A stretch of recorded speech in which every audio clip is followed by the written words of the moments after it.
पता बाटे कि हमनी के क्षेत्र के संस्कृति का बाटे, कैसे हमनी के लोग खेत में काम करेला, कैसे लाठ डांड सब हमरा से कुछ छूटल नहीं के, सब अच्छा से जानत नहीं जा।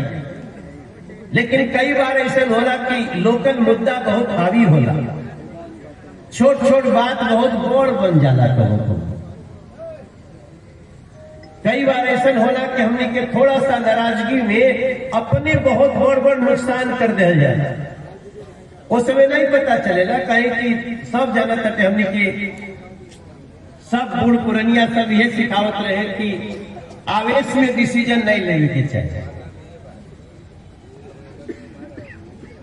आवेश में निर्णय हमेशा गड़बड़ हो जाता है।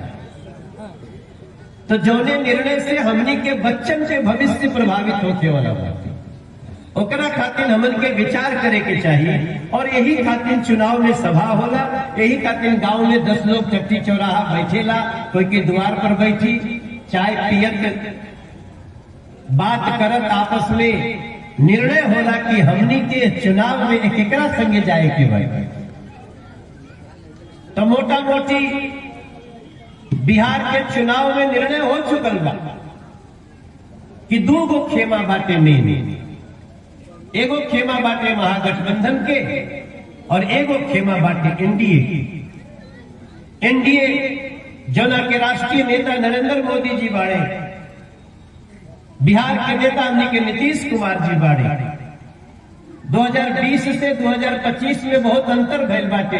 2020 में चिराग पासवान जी अलग लड़त रहले, लेकिन अभी खुशी के बात बाटे कि चिराग पासवान जी भी अब एनडीए के संगे बढ़ हमने के साथ। एगो बहुत बड़ा समस्या रहे, ओकरा के हमने के दूर कर ले जाए। उपेंद्र कुशवाहा जी भी कुछ समय खातिर अलग चल गए रहे, लेकिन अब यह एगो बड़ी खुशी के बात बा कि उपेंद्र कुशवाहा जी भी अब नरेंद्र मोदी, नीतीश कुमार जी, चिराग भाई के संगे आ गया।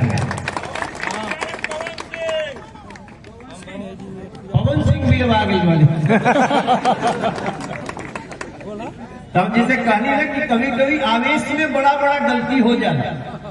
अब काल परसों हमने क्या हम पवन हमने के बैठते बनी, जब पटना से चले नहीं जा तो पहले बैठक जरा, अच्छा भाई तू कहाँ जाता, तू कहाँ जाता, रवि किशन बड़े, दिनेश लाल यादव बड़े, सब आदमी घूमत नहीं जा। बड़ नेता लोग भी मिला था, कहीं योगी जी से भेंट होला, कहीं सम्राट भाई से भेंट हुई, कहीं विजय सिन्हा से भेंट हुई, सब कोई घूमत था, बात करत था। वो तो गड़बड़ा गया, लेकिन बुरा कोई के नहीं के बोले। चुनाव में चुनावी विचारधारा बदलेला, कोई आपस में अलग अलग भैला से दुश्मन नहीं हो जाए। चुनाव यह कुल पर विचार करे के बात बाटे। हम भरत बिंद जी के, हम इनकर बहुत आभारी बाना। अगर भरत बिंद जी आपके पिछला बार जितने के बाद अगर सपोर्ट नहीं करता तो मोदी जी के शासन बिहार में नहीं रह रही। इस बात में रउआ सब अच्छा से सोचब जा, कहे कि पिछले चुनाव में अब हम तो अब हमारा से नहीं बढ़ा, तो हम यो नहीं कहो कि पिछला बार गलती हो गई कि क्या हो गया, कैसे भाई यो नहीं कर सकेला। लेकिन जवन भी भाई और डिसीजन के कि नहीं बिहार नीतीश कुमार और नरेंद्र मोदी जी के नेतृत्व में आगे बढ़े के चाहिए, एकरा खातिर भविष्य के इतिहास में भी भरत बिंद के नाम बहुत मोटा मोटा निकल जाए। कैसे हम इनका के धन्यवाद। एक काम खातिर इनकर विधायक चलियो जाए गई रहती, ये विधायक से सस्पेंड भी हो जाते जो इन्होंने निर्णय लिया था। लेकिन भरत बिंद यह बात की चिंता नहीं कैले कि हमारे विधायक की रही की जाई। भरत बिंद यह बात की चिंता कैला कि बिहार के भविष्य मोदी और नीतीश के संगे बाटे। अब ओकरे बाद के आगे कुछ सोची, बहुत सारा बात चलत, तो बहुत लोग हम तो यह मंच से सबका के प्रणाम करते बानी, माई मुंडेश्वरी के ध्यान करके हम यहाँ क्षेत्र के बहुत लोगन के भी हमें को विजय शंकर पांडे जी के भी प्रणाम कर चाहते हैं मंच से उनका के वहाँ के जहाँ भी होगा हमारा संदेश पहुँचाएंगे उनका। और हम यही दौरान एक दिन का मिलन ऊपर बना हम मिलन चाहते ऊपर अशोक कुमार पांडे जी। नहीं हम गलती हो गई। अशोक कुमार पांडे, मुन्ना पांडे, अशोक कुमार, मुन्ना जी अशोक, क्षमा कर, खरीदाबाद जी जी। हम उन लोग से मिला और 11 तारीख के पहले मिला। हो सके ना एक दो दिन के सांझ के भी यहाँ से जाए हम कुसौली मोहनिया विधानसभा में, वहां से जाएगा हम रामगढ़ विधानसभा में, फिर बाद में चैनपुर भी जाएगा। को जी के बन बगल में हम हर वो व्यक्ति के जे हमने के समाज के और खास तौर से ब्राह्मण समाज के जे प्रमुख बाटे ओकरा से मनोज तिवारी दोनों हाथ जोड़ के प्रार्थना करना चाहते हम के भविष्य आपन अपने हाथ में बाटे। आप देखिए बीच में कोई और भी लोग चुनाव लड़ता, कोई निर्दल भी लड़ जाता है, कोई कैसे लड़ जाता है, कोई बात नहीं, बड़ी लोकतंत्र बातें लड़ सकीला। लेकिन आज मोदी जी और नीतीश जी के, चिराग पासवान, उपेंद्र कुशवाहा और जीतन राम मांझी जी के जे भी रास्ता कैसहू लोकल चाहत हटे बिहार के मित्र देखे गए। बिहार के बच्चन के भविष्य कैसे हुए। तेजस्वी यादव जी के दिन हम भाषण सुनली। तेजस्वी यादव जहां जाता रहे वो जिंगा बोलते साहबुद्दीन जिंदाबाद। साहबुद्दीन मात्र को क्रिमिनल नहीं रहे, साहबुद्दीन दिन दहाड़े तेजाब डाल के कई लोगों के जरा दहलेस। और उस समय लालू जी की सरकार रही, हिम्मत नहीं भइल कि ओकरा के पूछ भी सके। तो कुछ लोग कहता कि 20 साल पहले की बात था, लेकिन 20 साल बाद भी तो तेजस्वी बाबू होकर जिंदाबाद करता रहे। कायदे से तो अब्दुल कलाम के जिंदाबाद होने के चाहिए, साहबुद्दीन के जिंदाबाद नहीं होने के चाहिए। अगर आपके कोनो मुस्लिम नेता के ही नाम, मुस्लिम आदर्श के नाम लेने के बाटे तो अब्दुल कलाम के नाम न तेजस्वी बाबू। जिक्र विचार में साहबुद्दीन के अमर रहे, साहबुद्दीन के जिंदाबाद बाटे, उस समाज के भला कर सकेगा। उनका संगे राहुल गांधी जी बड़े छठ माई के पूजा के ड्रामा कहता हाँ एक दिन मछली पकड़त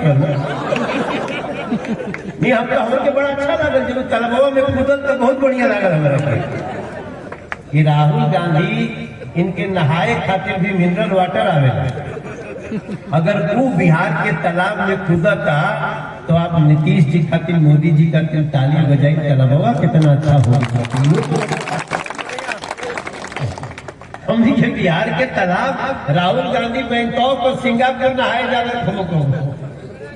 लेकिन आप लोग से हम प्रार्थना करो, आज निषाद समाज के भी, मल्लाह समाज के भी अगर कोनो लड़का के पहली बार केंद्र में मंत्री बनावल तो मोदी जी, नीतीश जी, राजभूषण निषाद आज हमारा मुजफ्फरपुर का वहां का केंद्रीय मंत्री।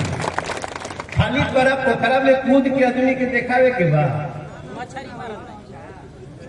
और जे मछली मारा करते ओकर भला के करता, ओकर भला भी नीतीश जी, मोदी जी करता है। आप लोग के मालूम है मत्स्य पालन जे करेला के 4500 रुपया मिलेला। और अब हमारी पार्टी कहले दिया कि 4500 के जगह 9000 मिलियो कराती। हमने यही देंगे, हमने के क्षेत्र जी बाबू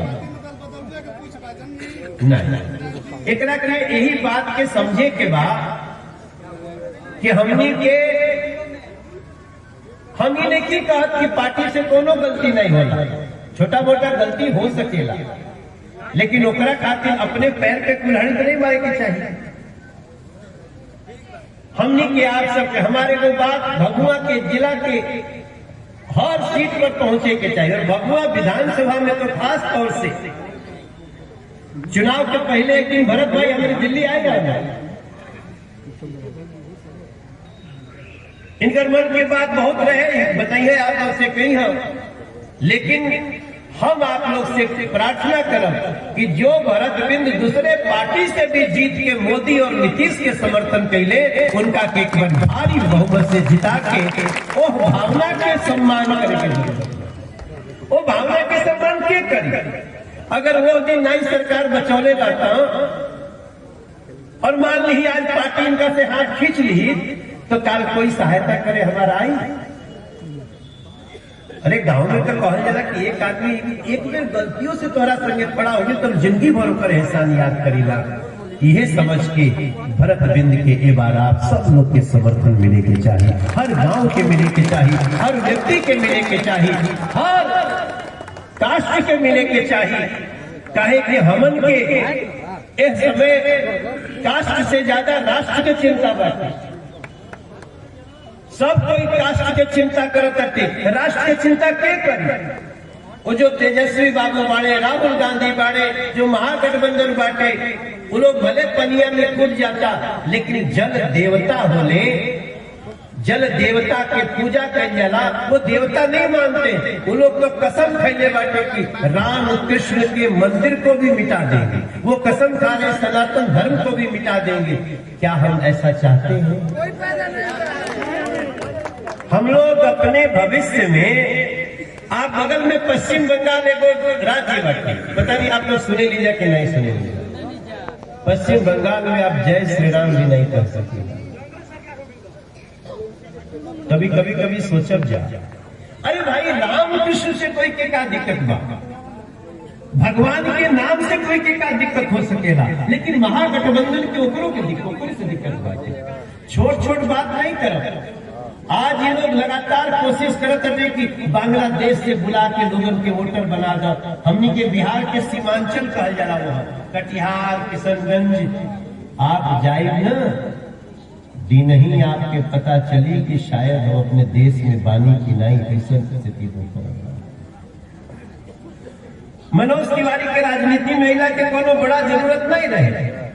हम तो सांसद बनला के बाद हमारा जे प्रशंसक बाटे वो घटल बा, बढ़ल नहीं थे। पहले जो हमनी के गाना गा के सिनेमा करके इनकम होत रहे, वैसे घटल बा। मीडिया के